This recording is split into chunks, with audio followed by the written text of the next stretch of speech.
இப்போ என்ன காளான் நீங்கள் இங்கே உற்பத்தி செய்கிறீங்க? நம்ம ஊர் கிளைமேட்டுக்கு வந்து சிப்பி காளானும் பால் காளானும் நல்லா வரும்.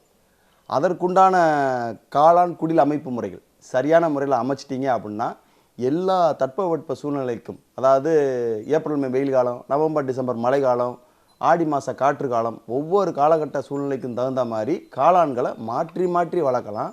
அல்லது அதற்குண்டான காளான் அமைப்பு முறை சரியான முறையில் அமைச்சிருந்தீங்க அப்படின்னா கண்டிப்பாக வருஷத்தில் 12 மாதமும் நம்ம வந்து அறுவடை பண்ணலாம். நம்ம ஓகே. இப்போ இன்றைக்கி வந்து பார்த்தீங்கன்னா யூடியூப்பில் வந்து பல்வேறு வீடியோக்கள் நீங்களும் பார்த்துருப்பீங்க. ஆமாம் சார். இந்த காளான் வளர்ப்பு பற்றி அதிகமாக வீடியோ அதில் இருக்குது. அதாவது சொந்தமாக தொழில் தொடங்குறதுக்கு வந்து காளான் வளர்ப்பு வந்து சிறந்தது, மிகப்பெரிய லாபம் தரும் அப்படின்லாம் சொல்கிறாங்க. இப்போ இதை நம்பி நிறைய பேர் காளான் பண்ண அமைக்கணும், அதில் நமக்கு ஒரு உடனே லாபம் கிடைக்கும் அப்படின்னு வர்றாங்க. அவங்களுக்குலாம் என்ன சொல்ல வர்றீங்க சார்? அவங்க வந்து ஒரு விழிப்புணர்வு இல்லாமல் ஃபஸ்ட்டு கேட்டகரியில் வர்றாங்க. அதாவது எப்படி சொல்கிறதுனா, 4 பேர் சொல்கிறத வச்சு கேட்டுக்கிட்டு வீடியோவை வந்து பார்த்து அதில் மூலியமாக சில ட்ரையல் வெர்ஷன்லாம் பார்த்துக்கிட்டு அதில் தப்பு நடந்து இதை எப்படி முறையான பயிற்சி எடுத்து சரியான இன்வெஸ்ட்மெண்ட் பண்ணி தரமான காளான் குடில் அமைச்சு எப்படி பண்ணணுன்ற ஒரு முழுமையான ஒரு விழிப்புணர்வு இல்லை இந்த தொழிலை பொறுத்த வரைக்கும். இப்போ இந்த கான்செப்டை பயன்படுத்தி நான் என்னுடைய ஒரு விவாதத்தை வெளிவிக்கிறேன். என்னென்னா, இம்ப்ரெஸ் ஆகணும். அதாவது விழிப்புணர்வில் இம்ப்ரெஸ் ஆகிறவங்க, நம்ம இப்போ சாதாரணமாக ஒரு வீடியோ பார்க்குறாங்க, அதில் ஒரு இம்ப்ரெஸ் ஆகிறாங்க. ஒரு காளான் வளர்ப்பு பரவாயில்லையே, இதை பண்ணால் நல்லா இருக்குமே, ஃப்யூச்சர்னால் நல்லா இருக்குமே, இது சாப்பிட்ற பொருள், வருஷம் ஃபுல்லாக நம்ம வந்து ரெகுலர் வியாபாரம் பண்ணலாம், ஹை நியூட்ரிஷன் உள்ள பொருள், ப்ரோட்டீன் நிறைந்த ஒரு பொருள். அப்போ இதை உற்பத்தி பண்ணால் ஃப்யூச்சரில் நமக்கும் நம்ம குழந்தைகளுக்கும் தலைமுறையாக இந்த தொழிலில் நம்ம கொண்டு போகலாமே. ஏன்னா உணவுப் பொருள், இதை வச்சு நிறைய வேல்யூ எடிஷன் இப்போ உள்ளே வந்துக்கிட்டு இருக்கேன். ஊறுகாய், ஜாமு, அப்பளம், வடகம், வத்தல். அப்போ இது மூலியமாக நம்ம வேல்யூ எடிஷன்லேயும் நம்ம லாபங்கள் சம்பாதிக்கலாமே அப்படின்ற மாதிரியான ஒரு விழிப்புணர்வில் தான் மக்கள் இருக்காங்க. அப்போ அவங்கள சரியான முறையில் கைடன்ஸ் கொடுக்கணும். எப்படின்னா, விழிப்புணர்வில் இம்ப்ரெஸ் ஆகி வர்றவங்களுக்கு தொழில் கற்றுக் கொடுக்கணும், முறைப்படி தொழில் கற்றுக் கொடுக்கணும். சம்மணம் கட்டி உட்காந்து இந்த தொழிலில் இருக்கிற கைப்பக்குவம் என்ன, அதனுடைய ஃபினிஷிங் டச் என்ன, ஸ்பீடை எப்படி வேலை பார்க்குறது, அதனுடைய வெயிட் எந்த அளவுக்கு அந்த காளான் படுக்கை அமைக்கிறதுன்ற ஒரு போதிய விழிப்புணர்வு ப்ளஸ் ஒரு பயிற்சி, ப்ராக்டிக்கல் பயிற்சி தான் மெயின் இருந்துச்சு அப்படின்னா அடுத்த ஸ்டெப் என்னென்னா இன்வெஸ்ட்மெண்ட். இந்த இன்வெஸ்ட்மெண்ட்டுக்கும் அவங்கள ப்ரிப்பேர் பண்ணணும், ரெடி பண்ணி அதில் சரியாக வந்துட்டாங்க அப்படின்னா காளான் குடில் பொறுத்த வரைக்கும் எல்லாராலையும் ப்ராப்பராக அமைக்க முடியாது. அப்போ விழிப்புணர்வும் நான் கொடுக்குறேன், பயிற்சி கொடுக்குறேன்.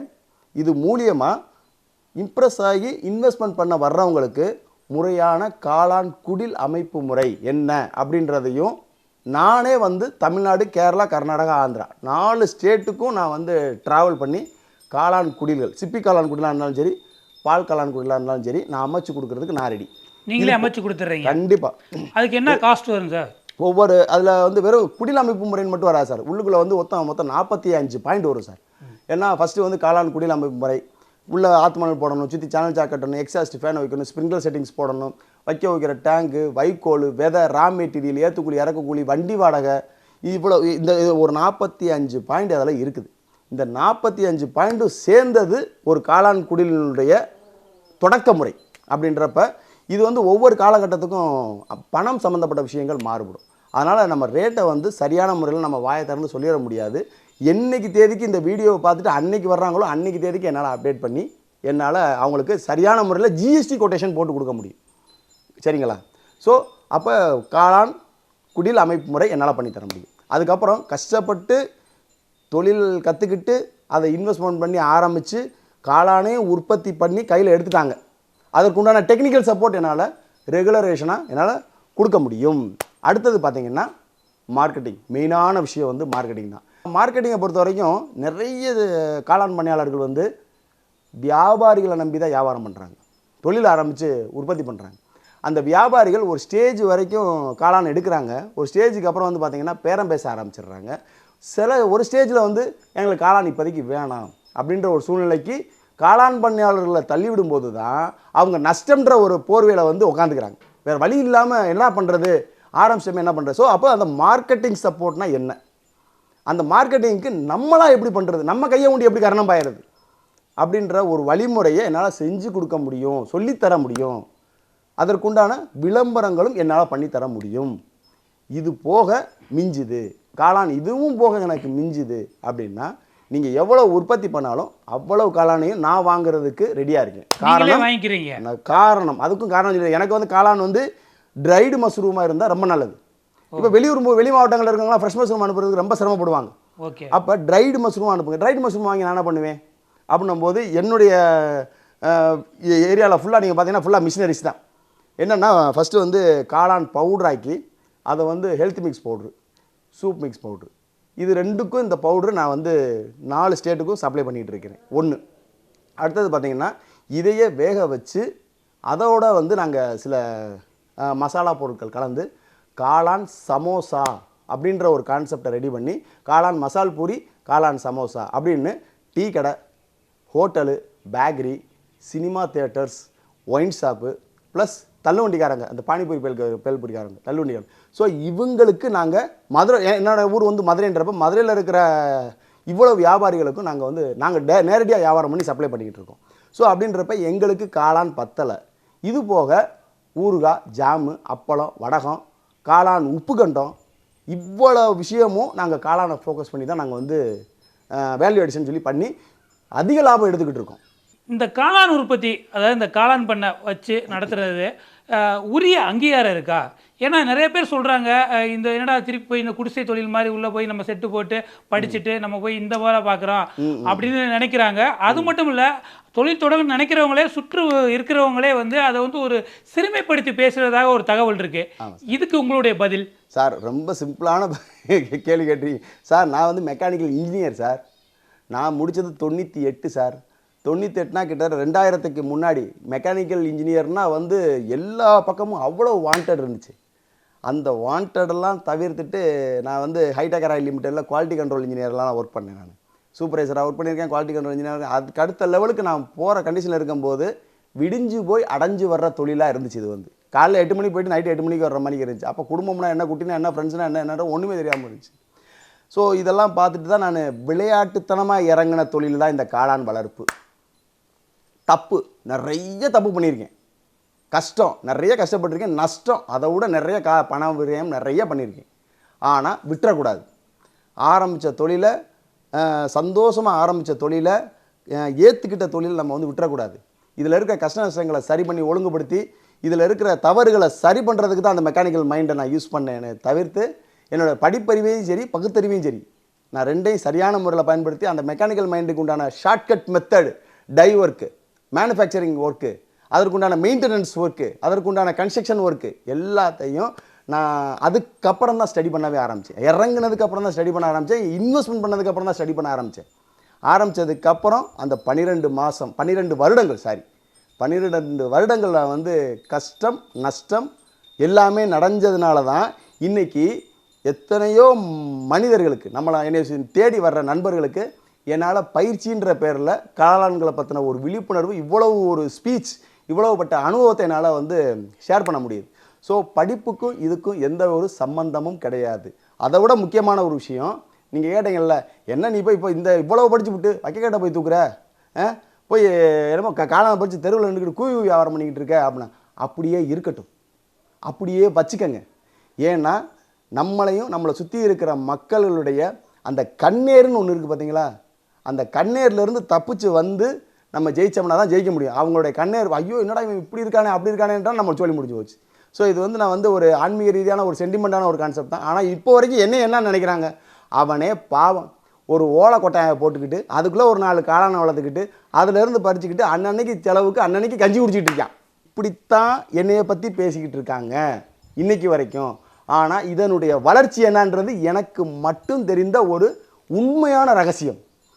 ஏன்னா இதை வச்சு தான் நான் வந்து செலவில்லாம், அதாவது எப்படின்னா லோன் வாங்காமல் ஒரு வீடே கட்டியிருக்கேன், பக்கத்தில் ஒரு இடமே வாங்கியிருக்கேன், கார் வாங்கியிருக்கேன், நகை நட்டுகளை அடகுலேருந்து திருப்பி புது நகைகள் வாங்க ஆரம்பிச்சிருக்கேன்.